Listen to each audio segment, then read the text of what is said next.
Hello guys and welcome back to another video. Today we are changing it up a bit as I said I would do last video, and today we are reviewing LEGO Star Wars The Complete Saga. This was one of the first games that I ever got because the first console I started with was the Wii, along with Wii Sports and Mario Kart. This is one of the original games that I started playing.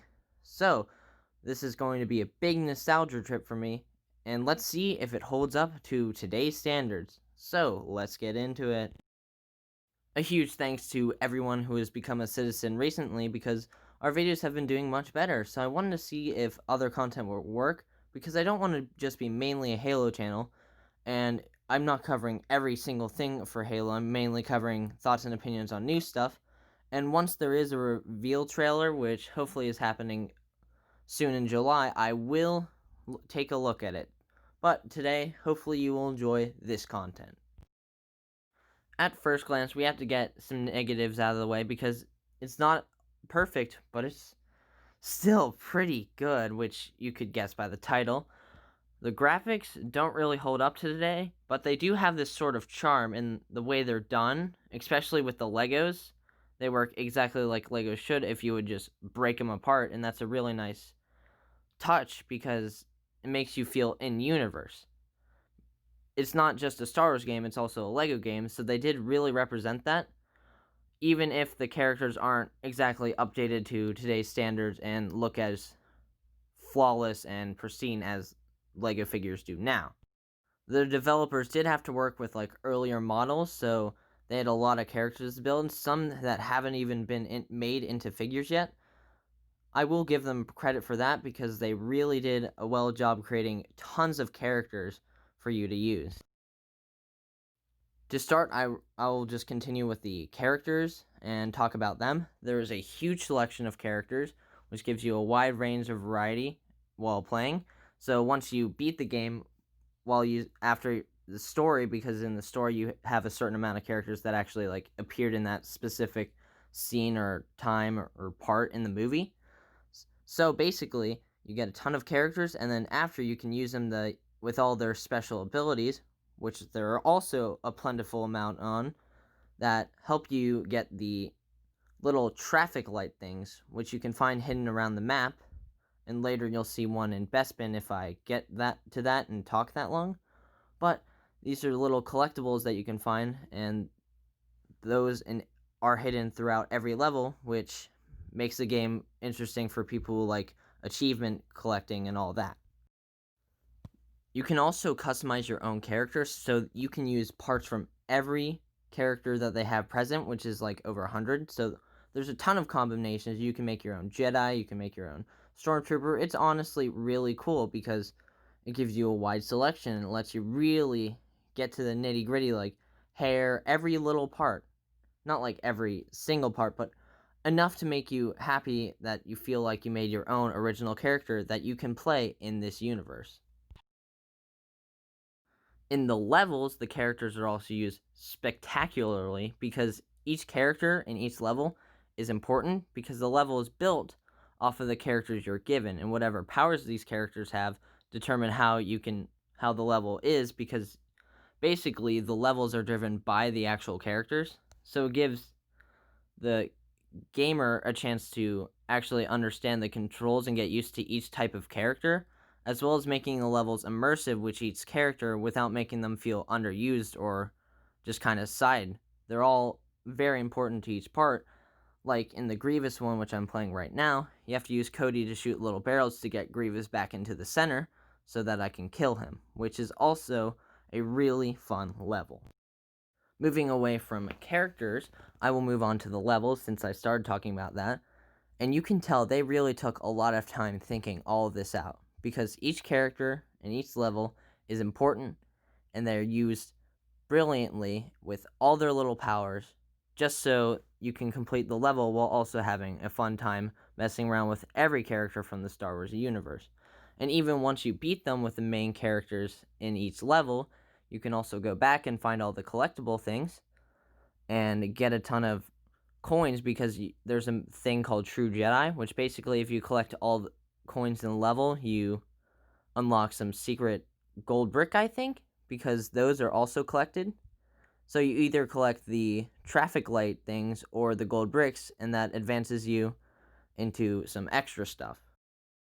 The levels also feel very vibrant because there is definitely not a straightforward kind of level because you move around a lot of places, do a lot of things, go back, backtrack, find different secret areas, and honestly, it keeps the game real interesting.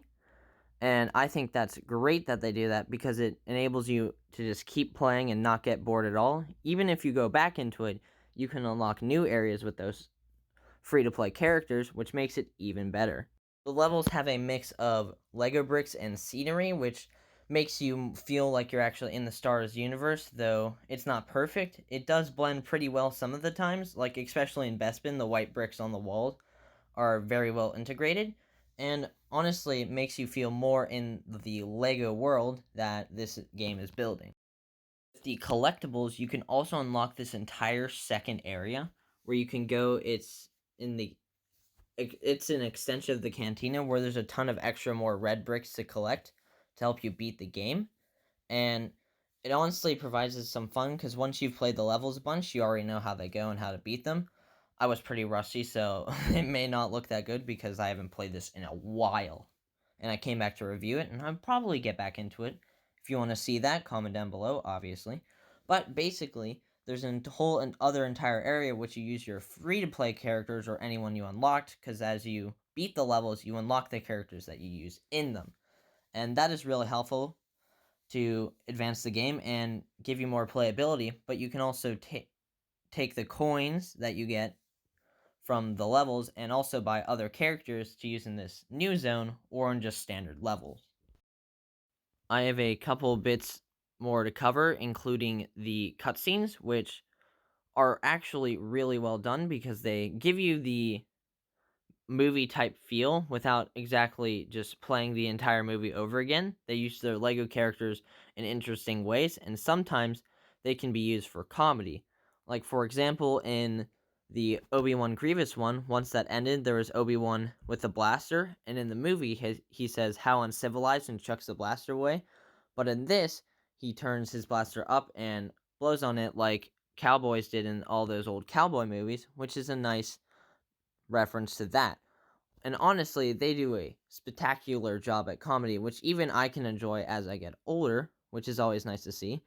So shows that the comedy is using well what it's given. Like, also, I know there's the hand in episode 5 when Luke gets his hand cut off.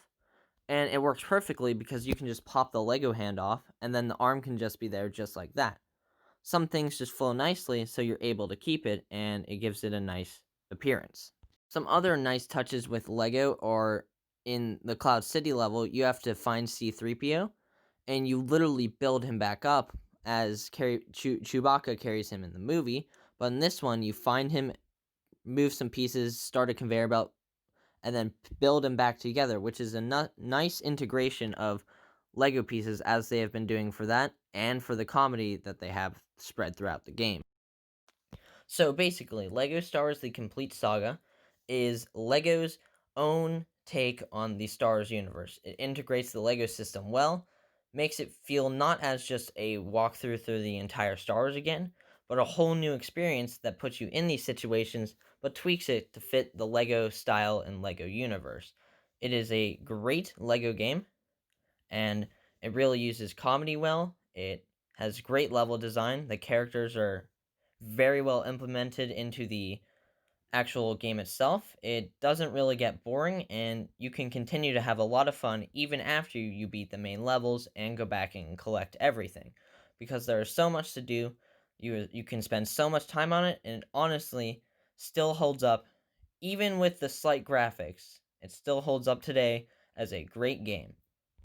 If I had to rate this game, I'd give it a 9.75 out of 10, accounting for the graphics, because it's a really solid game and still holds up really well to this day.